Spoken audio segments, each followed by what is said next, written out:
Wow. It's a challenging one. You mean the miracle solution? So Is there a silver bullet out there, Dan? I don't. Well, I think that the energy system is so big and complex. It's so large that I don't. It's hard to. I mean, maybe one will emerge. Something. 100 years from now, you probably think that. I mean, the direct sunlight is the one that. Really truly harnessing the sunlight would be the way to do it with storage, but I think that's still far away. But I would guess if you say what's the ultimate answer, it's sunlight, I think. And of course, so much energy is anyway indirect sunlight. I think in the nearer term, I really do think, and I'm really glad to see the emphasis on energy efficiency, because I think so much can be achieved,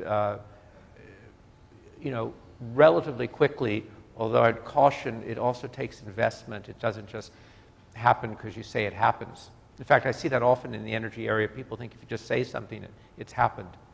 But, so anyway, I don't know if that's, people talk about silver buckshot rather than silver bullets to solve it. But so anyway, I guess that's what I would say is the ultimate, but yeah. There's a gentleman in the center here who has a question. Hi, morning. I am Raja from Oli Parsons. Okay, my question is, in the lecture you said about in the past 10 years before, you said for a project investment, it said 500 million. Now you said the project price went up to 5 billion. Okay. Now the technology has developed much, and I found most of the energy companies, their efficiency is very good, and they're making very big profit. What's the way you think to bring down the project cost? That's my question. His question was about bringing down project costs for global projects. That's project cost. It's interesting. Publics see the price. Companies, as you suggest in your question, see the cost. And I think there was a real cost shock that ran through the energy industry.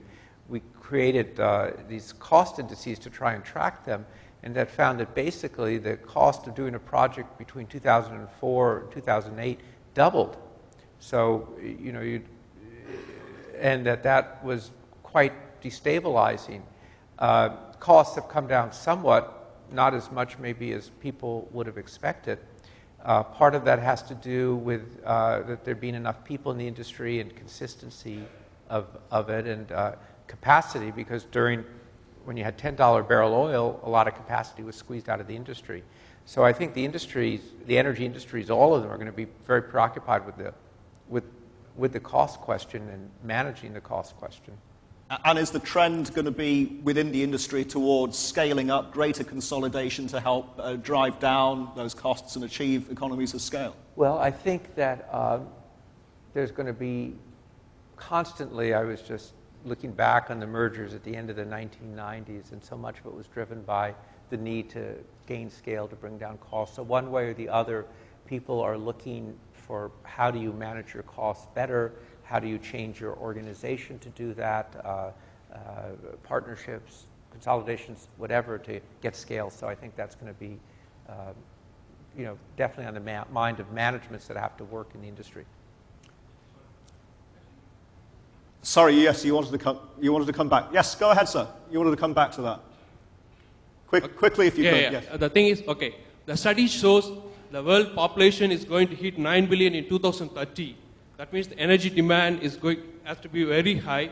So all energy companies has to meet the demands of the 9 billion people.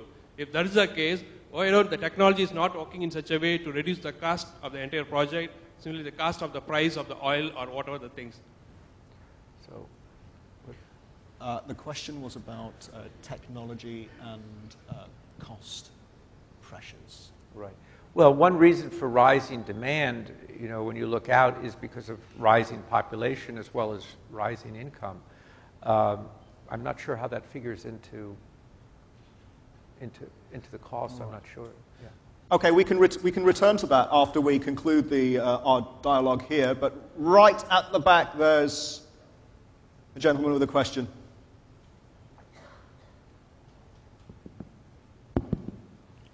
Good morning, Dr. Daniel Yergin, participants here. My name is Ron Tan. I'm from Singapore Inferno Field. I have 2 questions. One, you're mentioning about this unnatural gas. Do you include unnatural gas as the gas hydrates from the bottom of lakes or ocean? The other question is, I think you do not believe in peak oil, at least for the moment. But why is it during the recent crisis about a year ago, when the oil price dropped, it just fell slightly below $40, okay? Despite of the various tankers of storage oil around Singapore water and also in Greece and also around Brunei waters. Can you explain this phenomenon? Why is it staying above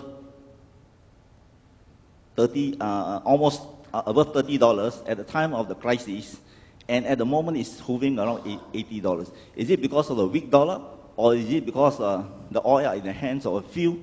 I thank you.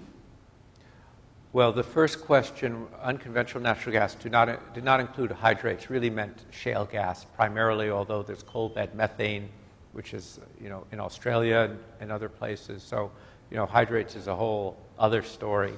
I think I believe we believe it does go back to the dollar, to expectations, to the role of oil as a financial instrument. And in our research, our company has the largest databases on oil fields. We looked at over 1,000 oil fields in terms of decline and everything. We're just guided by the data and the analysis of the data in terms of supply. And as I say, we do see that the supply is there, but that because the supply is there doesn't mean it's going to be developed in a timely fashion.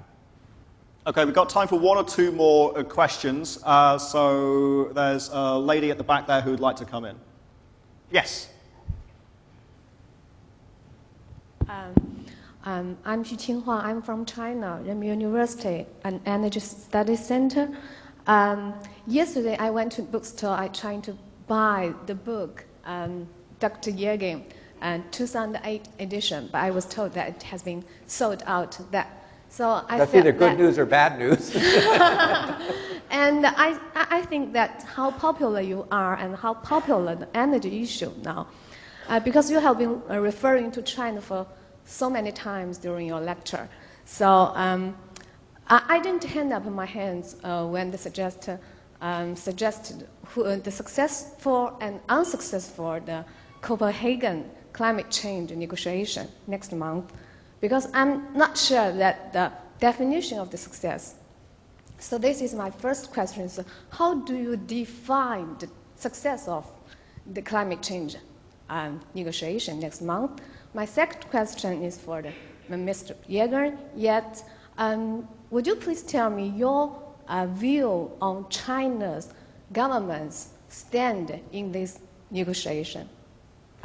Because the Chinese... Stand on energy or climate or... I mean the climate change in Copenhagen. What will Chinese government respond this time? I think what does China want to get out of it? I should be asking you, I believe. But I really want to know, from outsiders of China. Thank you very much. Okay.